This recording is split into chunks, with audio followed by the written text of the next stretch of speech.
বেনামাজি মরে গেছে, প্রথম কথা হলো যদি বুঝতে পারেন এই ছেলেটা নামাজ পড়ে না, তাহলে তার বিয়েতে অংশগ্রহণ করবেন না। কোন জায়গায়? বিয়ে পড়াবেন না, এ কাফের বিয়ে পড়ানো যাবে না। আর যে নামাজ পড়ে না এ ছেলের সাথে বিয়ে দেওয়াও যাবে না, কাফের। আর দিলেও বিয়েটা কি হয়ে যাবে? বিচ্ছিন্ন হয়ে যাবে, বাতিল হয়ে যাবে, অটো বাতিল হয়ে যাবে। 2 নম্বর, বেনামাজির জবাই করা কোনো গোশত খাওয়া যাবে না। অনেক হাদিস আছে, নামাজ না পড়লে ইসলাম, এক ওয়াক্ত না পড়লে, 60 বছর যাবত নামাজ পড়ছে, এক ওয়াক্ত পড়েনি, ও কাফের। কি ইচ্ছা করে এক ওয়াক্ত পড়েন না, কাফের। এইটা যদি মাসালা হয়, তাহলে যে কোনোদিন নামাজ পড়ে না ও কি করে মুসলমান হবে? নামাজ না পড়লে জানাজা নিয়ে আপনারা দ্বন্দ্ব করেন, তাই না? আরে জানাজা নিয়ে দ্বন্দ্ব করবেন, ওর গোসলই করানো যাবে না, ওকে কাফন পরানো যাবে না, কবর খোঁড়াই যাবে না। জানাজা তো অনেক দূরের ব্যাপার, ওকে দূরে মাটি দিতে হবে, কেউ যেন জিয়ারত করতে যেতে না পারে। আর গোরস্থানে বেনামাজে দাফন করবেন না, খবরদার। নামাজি ব্যক্তির পাশে এই কাফেরকে দাফন করা যাবে না। কারণ আমি তো জিয়ারত করতে গিয়ে দোয়া পড়বো, আসসালামু আলা আহলি দিয়ার মিনাল মুমিনিনা ওয়াল মুসলিমিনা, কি ইয়ারহামুল্লাহুল মুস্তাকদিমিনা ওয়াল মুস্তাখিরিন নাসাল্লাল্লাহু লাকুম ওয়া লাকুমুল আফিয়া। এই দোয়া পড়বো কার জন্য? মুমিন মুসলিমের জন্য। ও কাফের জন্য দোয়া করব? ও কিসের কুরবানি? ধূমপান করুক, নামাজও যদি পড়ে তাও কুরবানও চলবে, বুঝছেন তো? কিন্তু নামাজ না পড়লে কোনো কিছুই চলবে না। কুরবানির চামড়ার টাকা মসজিদে দান করা যাবে কি না? কুরবানির চামড়া ফকির মিসকিনের হক, এদেরকে দিয়ে দেবেন। ফেতরা 2 শ্রেণীর মানুষ পাবে। কয় শ্রেণীর? 2 শ্রেণীর। গ্রামের যারা মিসকিন দরিদ্র মানুষ আর ফকির, এরা পাবে, মিসকিন ফকির পাবে। এটা 8টা ভাগে ভাগ করতে হবে না, কিন্তু এটা ভুল মাসালা। রাসূল সাল্লাল্লাহু আলাইহি সাল্লাম নবুয়তের 40 বছর আগে কি নবী ছিলেন? তাই কি ছিলেন তাহলে? নবুয়ত প্রাপ্তি হয়েছিলেন, কিন্তু তকদিরে তিনি নবী ছিলেন। কথা বোঝা গেছে? কি ছিলেন? নবী ছিলেন, কিন্তু নবুয়তের পোশাকটা শুরু হয়েছে নবুয়ত পাওয়ার পরে। কথা বোঝা গেছে? যারা বিতর্ক করছে এরাও জাহেল। এরা কি? জাহেল। একটা হাদিস আসছে, যখন আদম মাটি এবং পানির মধ্যে, তখন থেকে নবী। এই হাদিসটা ঠিক না, এরা বলে বেড়াচ্ছে না। যদি বলে দিত এটা যে আমি নবী আগে থেকেই, মানে আপনাকে আরেকটা জিনিস বলি, অনেকগুলো জাল হাদিসকে বৈধ করার জন্য বলা হচ্ছে যে নবুয়ত পাওয়ার আগে থেকে, জন্মের পর থেকে নবী। এই কথা বলা হচ্ছে কেন জানেন? ওই যে আদম আলাইহিস সালাম 300 বছর কাদার পরে দেখলেন আরশের পায়ার সাথে কি আছে? লেখা আছে লা ইলাহা ইল্লাল্লাহ মুহাম্মাদুর রাসূলুল্লাহ। তখন আল্লাহ রাসূলের ওসিলায় আদম মাফ চাইলেন, আল্লাহ ক্ষমা করে দিলেন। এটা হলো জাল হাদিস। কথা বুঝতে পারেন না? এইগুলো বৈধ করার জন্য কথাগুলো বলছে। রাসূল নবুয়তের দায়িত্ব পেলেন, 40 বছর প্রচার শুরু করেছেন, কিন্তু তকদিরে কি ছিলেন? নবী ছিলেন না। কয়দিন পর্যন্ত কুরবানি করা যায়? 4 দিন পর্যন্ত করা যায়। 10, 11, 12, 13, কয়দিন হলো? 4 দিন। একজন ব্যক্তি কয়টি কুরবানি করতে পারে? 100, 200, 300 করতে পারে। আপনি বলবেন 2টা করতে পারে কিনা, তাই না? ওই জন্য একবারে বলে দিলাম। কয়টা? যত পারে করতে পারেন কুরবানি। কুরবানি কি সবার জন্য জরুরি না? যারা অক্ষম তারা কুরবানি করবে কেন? ঋণ নিয়েও কুরবানি করা যাবে, যার ঋণটা পরিশোধ করার কি সম্ভাবনা আছে করে দেবে, কোনো সমস্যা না। এটা তো ফতোয়া আমরা দিয়েছি। অমুসলিমকে কুরবানির গোশত দেওয়া যাবে কি না, চাইতে আসলে দিয়েন, ইচ্ছা করে দিবেন না। জি, প্রতিবেশীকে দিতে হবে, অমুসলিম বলেছে, ইচ্ছা করে দেওয়া যাবে না, বললাম তো।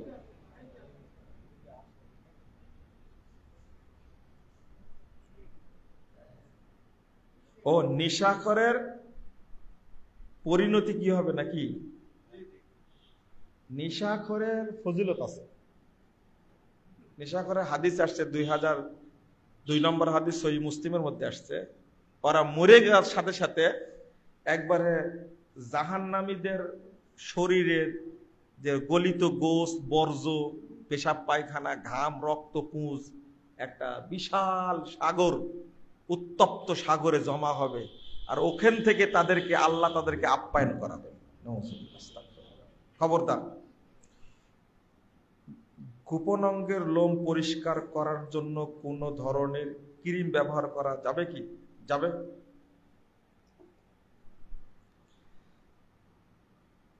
আসসালামু আলাইকুম, আপনাকে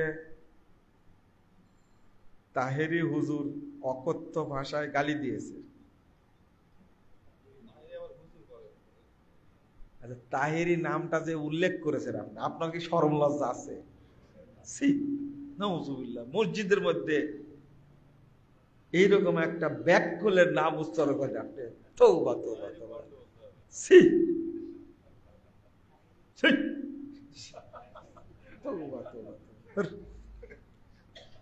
আপনারা কোনটা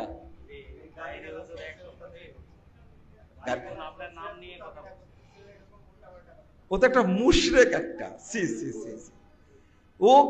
ওকে নিয়ে আপনারা মুখে নামটা দিবেন কেন? অন্তত এরা যারা, প্রত্যেক মানুষের কিছু ভক্ত আছে, বুঝছেন তো, এ পথভ্রষ্ট একটা লোক, এ না কুরআন জানে না হাদিস জানে, হ্যাঁ, এটা তাজা একটা মুশরিক, মানে এমন ভাবে বলছে, ও যে বলেন না আল্লাহর ধন নবীরে দিয়ে আল্লাহ গেছেন গায়েব হইয়া, নবীর ধন খাজা পেয়ে শুয়ে আছেন আজমিরে, কেউ ফিরে না খালি হাতে খাজারে তোর দরবারে। এরা তো আল্লাহকে গায়েব করে দিছে, নিশ্চিহ্ন করে দিছে।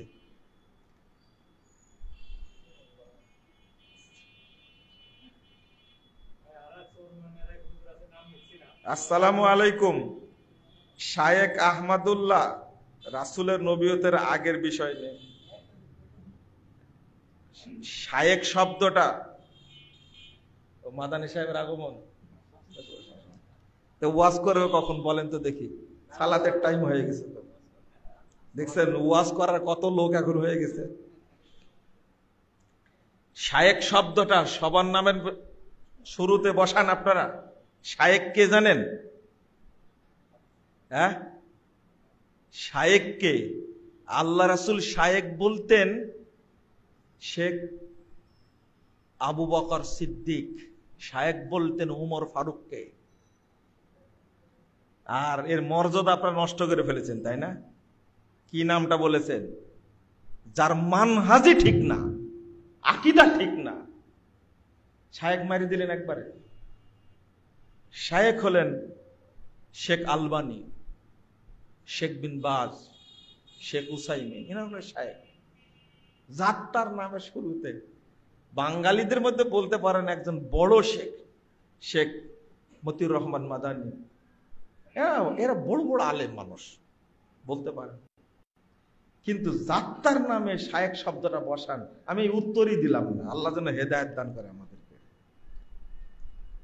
বর্তমান দ্বন্দ্ব চলছে বাংলাদেশে, মানহাজের দ্বন্দ্ব। কিসের? মানহাজের দ্বন্দ্ব।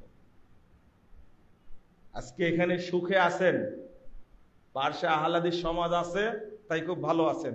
এই যে সব দেখার মাথাগুলো আছে, মসজিদ তৈরি করতে পারছেন, সালাত আদায় করতে পারছেন। বহু জায়গা আছে মসজিদ তৈরি করতে গিয়ে মসজিদ ভেঙ্গে দিচ্ছে, মসজিদ পুড়ায় দিচ্ছে, মসজিদ তালা মেরে দিচ্ছে।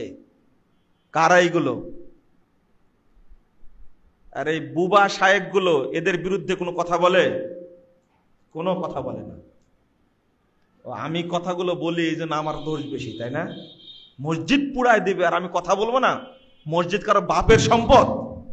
ওয়া আন্নাল মাসাজিদা লিল্লাহ। মসজিদ কার ঘর?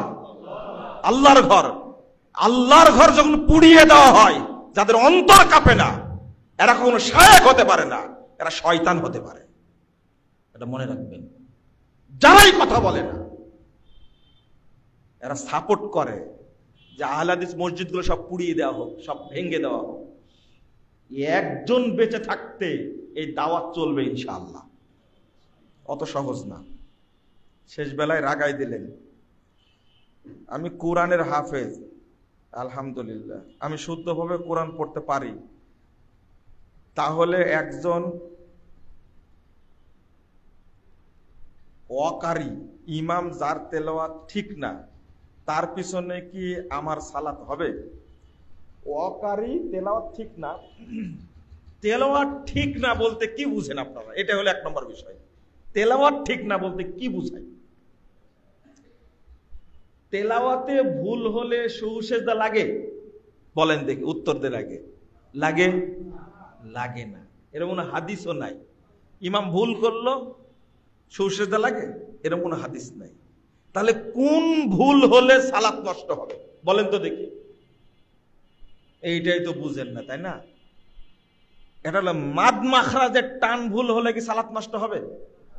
না বলছেন কিন্তু জানেন না, এমনি হুজুকে বলে দিচ্ছেন, তাই না? মদ মাখরাজ না, ভুলের কোয়ালিটি আছে কয়েকটা। এমন ভুল যে অক্ষর বলার কারণে অর্থ চেঞ্জ হয়ে যাবে, এই রকম ভুল যদি হয়ে যায় তাহলে সালাত হবে না। এটা আমরা উল্লেখ করেছি ফতোয়ার সাথে।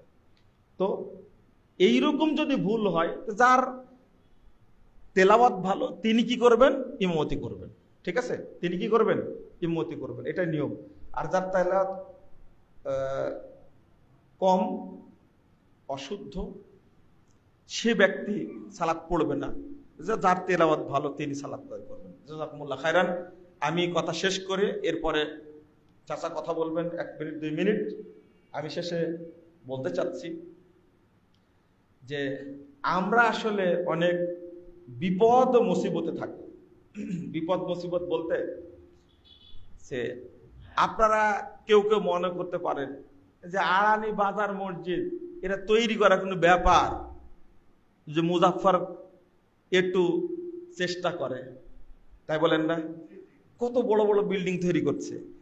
আচ্ছা, বিল্ডিং যারা তৈরি করে দেয় তারা কি তদারকি করে না? কতটুকু কাজ হলো? মনে করেন 10টা ফ্যান দিল, ফ্যান 10টা কিনে দিলাম কিনা সেটাও তারা খোঁজ নাই। বুঝতে পারলেন? কেনা হয়েছে কিনা ছবি তুলে দিতে হয়। 10টা ফ্যানের দাম 3000 টাকা করে হলে কত? 30,000 টাকা। যদিও গত দিনে ফ্যান কিনেছি 50টা, দাম নিছে 4500 করে এই মসজিদের ফ্যান। তো 30টা ফ্যান কিনলাম, ও 30,000 টাকায় দিলেন। ফ্যান লাগানোর মিস্ত্রি লাগবে না? টাকা লাগে না, তাই না? ফ্যানটা ঢাকা থেকে আসতে টাকা লাগবে না? দিয়েছে কে? কত দিয়েছে? 30ই দিয়েছে। বাকি টাকাটা কি করতে হয়? আমাদেরকে ফিল আপ করতে হয়। আসলে মসজিদ তৈরি করা বলেন, মাদ্রাসা তৈরি করা বলেন, এটা তো কনস্ট্রাকশনের কাজ, কোটি কোটি টাকা লাগে। আর এরপরেও এর যে পাট খরচ, লেবার খরচ, এইগুলো পাওয়া যায় কোথায় থেকে? আমরাও বিপদে থাকি, বুঝছেন? এরপরে প্রতি মাসে কত লাখ টাকা বেতন দিতে হয়? সব মিলে বেতন আসে 15-16 লাখ টাকা। আর আপনারা একটা মসজিদের পিছনে ব্যয় করেছেন সারা বছর মিলে কত লাখ? 51.5 লাখ। আমার 3 মাসে তো লাগে সেটা, তাই না? তো আসলে একটা প্রতিষ্ঠান চালানো খুব জটিল। আর মসজিদ তৈরি করে ফেললেন, একবারই খরচ করলেন। আমার কি খরচ একবারের? এরপরে বিভিন্ন জায়গায় বিভিন্ন খরচ করা লাগে। মুকাররম তো মনে হয় কিছু অর্থ সহযোগিতা করেছে, তাই না? আসছে না কিছু? তো ইনশাল্লাহ আপনাদের মসজিদ হবে ইনশাল্লাহ, হবে, আল্লাহ করে দিবেন ইনশাল্লাহ। কিছু না করতে পারলেও দোয়া তো করে দিতে পারি। এই যে আজকে বলতে পারলাম মিডিয়ায়, এক ভাই বলছে যে মসজিদ আপনাকে উদ্বোধন করতে হবে। কেন? আমি যে কুদাল মেরে আসছিলাম তাই, আর মসজিদ হয়ে গেছে। তো বলছে যে আপনি না করলে মসজিদ উদ্বোধনই শুদ্ধ হবে না। কেন? পরে বলছে একজন লোক এই মসজিদ তৈরি করার জন্য 25 লাখ টাকা দিছে, তাকে আমরা চিনি না, মোবাইল নাম্বার দিয়ে দিয়েছেন আপনি ফেসবুকে, ওই নাম্বারে ফোন দিয়ে টাকা দিয়ে দিছে। চিন্তাই করতে পারে, আমি জানি না, ওরা মসজিদ তৈরি করে আমাকে দাওয়াত দিচ্ছে। আমার কাজ এটা, আপনার অ্যাকাউন্ট নাম্বার দিয়ে দিব, মোবাইল নাম্বার দিয়ে দিব, আপনি জানতে পারবেন কে টাকা, আমার জানা লাগবে না, মসজিদ যেন হয়ে যায়, এটাই হলো আমাদের উদ্দেশ্য। আল্লাহ যেন কবুল করেন, আমিন। বারাকাল্লাহ ফিকুম, জাযাকুমুল্লাহ খাইরান।